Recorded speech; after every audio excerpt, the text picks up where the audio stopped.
আমরা আল্লাহর পবিত্র নামে শুরু করছি। আমরা তার প্রশংসা করি এবং তার মহিমা ঘোষণা করি, যেভাবে তার প্রশংসা ও মহিমা করা উচিত। এবং আমরা তার সকল সম্মানিত রাসূলদের উপর শান্তি ও আশীর্বাদের জন্য প্রার্থনা করি, যাদের মধ্যে সর্বশেষ ও সর্বশ্রেষ্ঠ হলেন আমাদের প্রিয় নবী মুহাম্মদ সাল্লাল্লাহু আলাইহি ওয়াসাল্লাম। ক্যারিবিয়ান দ্বীপ ত্রিনিদাদের আমার বসার ঘর থেকে আপনাদের সবাইকে শুভেচ্ছা জানাচ্ছি। আজ 1446 হিজরির শাবান মাসের 17 তারিখ এবং এই ভিডিওর শিরোনাম হল সময় ফুরিয়ে যাওয়ার আগেই ইরানের প্রতি আহ্বান। যখন থেকে ইরানে ইসলামী বিপ্লব হয়েছিল 46 বছর আগে 1979 সালে, তখন আমি জেনেভার গ্র্যাজুয়েট ইনস্টিটিউট অফ ইন্টারন্যাশনাল স্টাডিজে ডক্টরেট ডিগ্রির ছাত্র ছিলাম।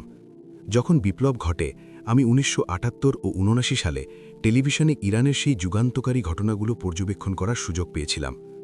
আর সেই বিপ্লবের সময় থেকেই আমি ক্রমাগত ইমাম খোমেনির প্রশংসা করে এসেছি। আমি ইরানের বিপ্লবকে সঠিক পথের একটি পদক্ষেপ হিসেবে প্রশংসা করেছি। আমি ইরানের জনগণকে সাধুবাদ জানিয়েছি, যারা লক্ষ লক্ষ সংখ্যায় রাস্তায় নেমে শাহের শাসনের বিরুদ্ধে বিক্ষোভ করেছিলেন।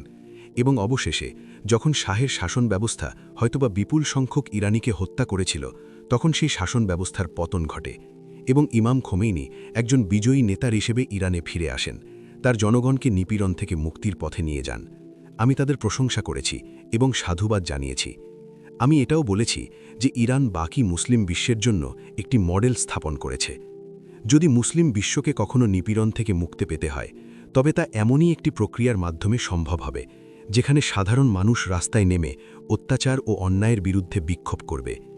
যদি এটা পাকিস্তানে ধারাবাহিকভাবে করা হতো, তাহলে আজ পাকিস্তান মুক্ত থাকত এবং ইমরান খান কারাগারে থাকতেন। কিন্তু পাকিস্তানের জনগণ তা থামিয়ে দিয়েছে।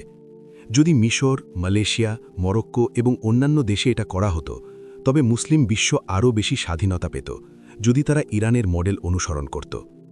আর এই 46 বছর ধরে আমি সবসময় ইরানের প্রশংসা করেছি, বিশেষ করে তাদের পররাষ্ট্র নীতির জন্য। ইরান সবসময় সাহস ও সততার সাথে ফিলিস্তিনের জনগণ অর্থাৎ খ্রিস্টান ও মুসলিম উভয়েরই পক্ষে দাঁড়িয়েছে ইসরায়েলি জায়ানবাদী নিপীড়নের বিরুদ্ধে। এর ফলে ইরানকেও অনেক ভুগতে হয়েছে, কারণ তারা সত্য ও ন্যায়ের পক্ষে দাঁড়িয়েছিল। আমি সবসময় ইরানের পররাষ্ট্রনীতির বিচক্ষণতার জন্য তাদের সমর্থন করেছি, কারণ তারা রাশিয়ার সাথে ভ্রাতৃত্বপূর্ণ সম্পর্ক গড়ে তুলেছে, যা এখন এমন এক পর্যায়ে পৌঁছেছে যে ইরান রাশিয়ার একটি কৌশলগত অংশীদার। এর পাশাপাশি ইরান চীনের সাথেও গুরুত্বপূর্ণ সম্পর্ক স্থাপন করেছে। কিন্তু সবচেয়ে বেশি আমি ইমাম খোমেনির প্রশংসা করেছি।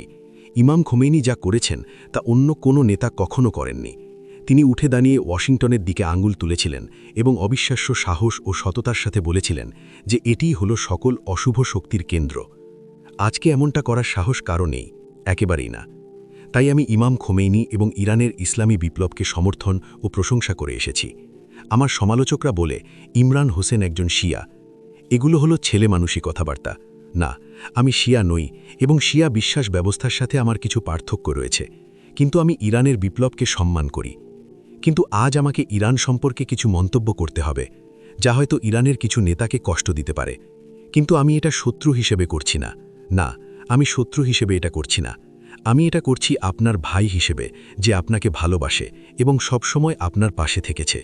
আমি অনেকবার ইরান সফর করেছি। যখনই আমি ইরান গিয়েছি, আমাকে সবসময় ভালোবাসার সাথে স্বাগত জানানো হয়েছে।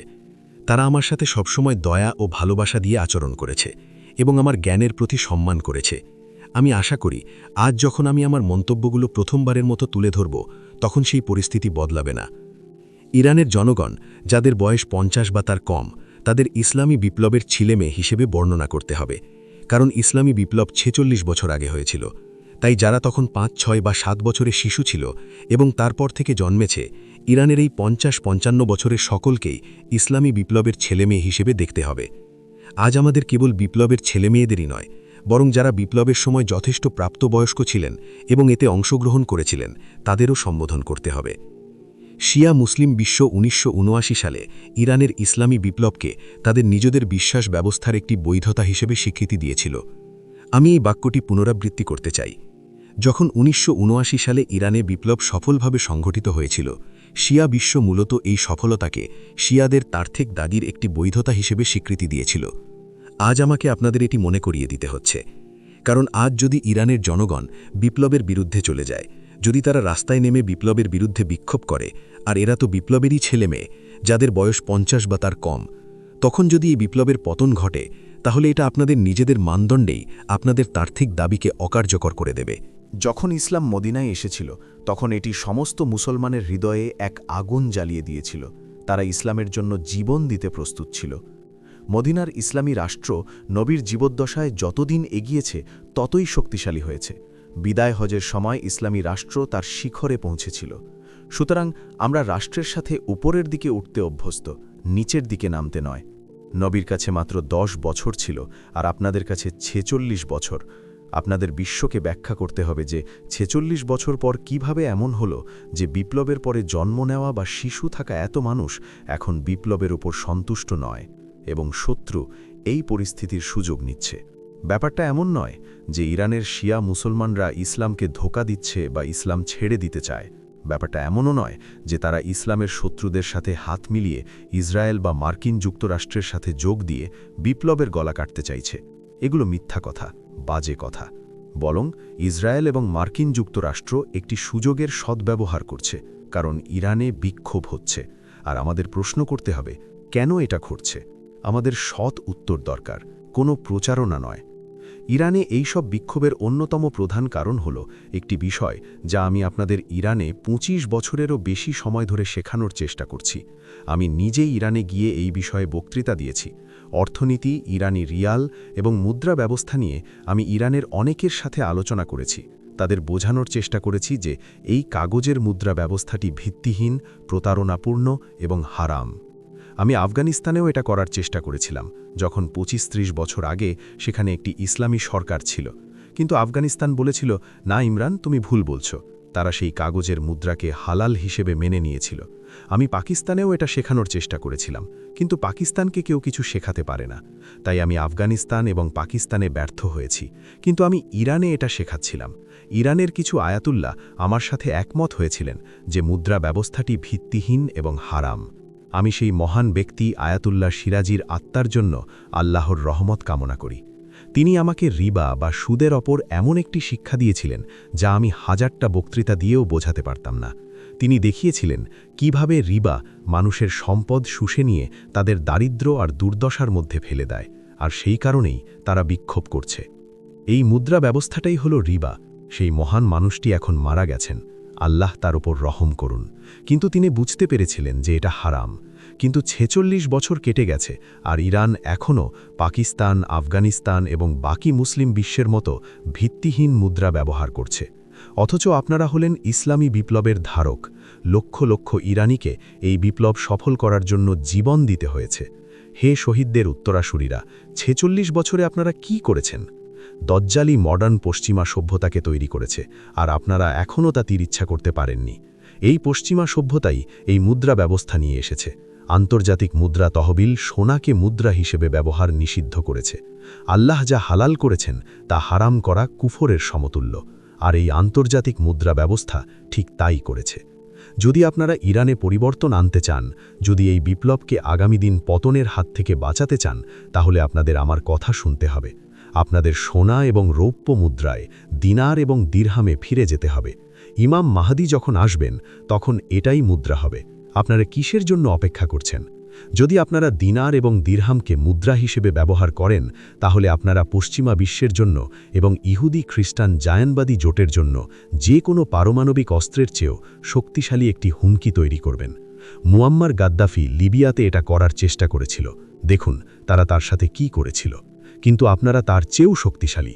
যদি আপনারা আপনাদের অর্থনীতিতে দিনার এবং দিরহাম ফিরিয়ে আনেন, তাহলে আপনাদের মুদ্রাস্ফীতিতে ভুগতে হবে না। মুদ্রাস্ফীতি দূর হয়ে যাবে। যদি আপনারা ইরানকে ঠিক করতে চান, যদি এই তরুণদের বিক্ষোভের সমস্যার সমাধান করতে চান, তাহলে আপনাদের অর্থনীতিতে পরিবর্তন আনতে হবে। আমি 25 বছর ধরে আপনাদের কথা বলে আসছি, আপনারা শোনেননি। আর যদি এখনও না শোনেন, তাহলে আগামী দিন আপনাদের পতন ঘটবে। মানুষ শুধু বাড়তি দামের জন্যই বিক্ষোভ করছে না। অর্থনৈতিক দুর্দশার কারণ শুধু মুদ্রা ব্যবস্থা নয়, এর মূলে রয়েছে রিবা বা সুদ। এটা শুধু ইরানে নয়, সারা বিশ্বে রিবা মানুষের রক্ত চুষে নিচ্ছে, আর বিশ্ব এখন দাসত্বের দিকে এগিয়ে যাচ্ছে। ইসলামী সরকারের দায়িত্ব হল অর্থনীতি ঠিক করা। 46 বছরেও আপনারা অর্থনীতি ঠিক করতে পারলেন না কেন? আপনাদের আলেমরা কোথায়?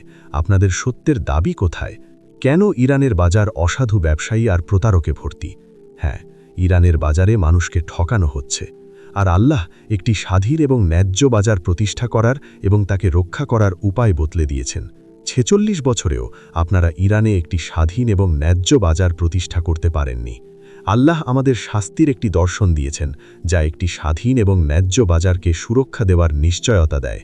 আল্লাহ আমাদের সংস্কারমূলক শাস্তি, প্রতিশোধমূলক শাস্তি অর্থাৎ চোখের বদলে চোখ এবং প্রতিরোধক শাস্তির বিধান দিয়েছেন।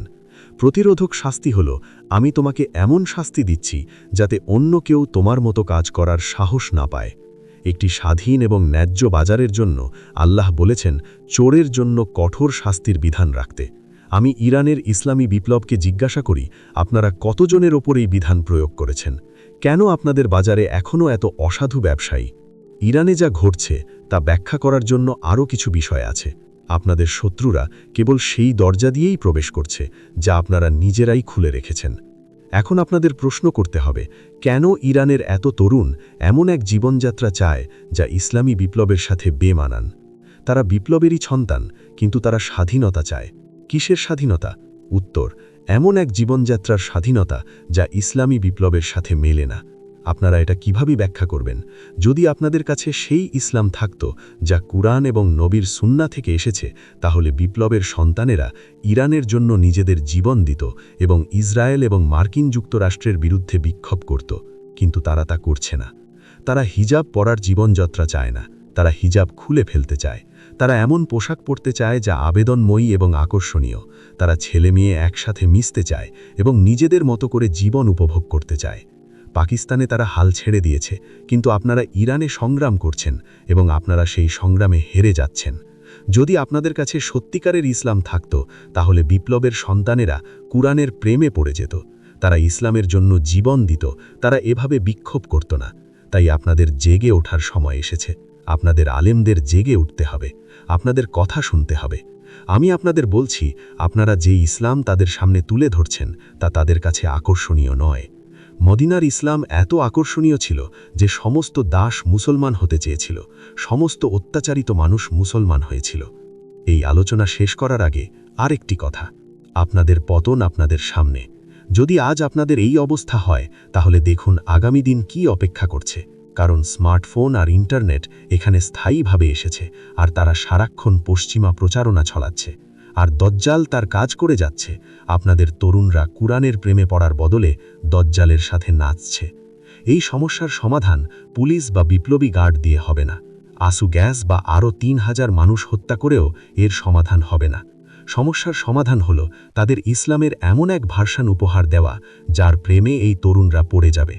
শেষ করার আগে আরেকটি বিষয়, আল্লাহ শুধু প্রতিরোধক শাস্তির কথাই বলেননি, তিনি প্রতিরোধক শক্তি অর্জন করতে বলেছেন। কেন? উত্তর, যাতে আপনারা সেই শক্তিকে প্রতিরোধক হিসেবে ব্যবহার করতে পারেন।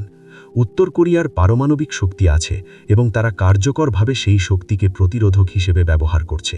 কেউ তাদের আক্রমণ করতে পারে না, কিন্তু তারা ইরানকে আক্রমণ করতে পারে।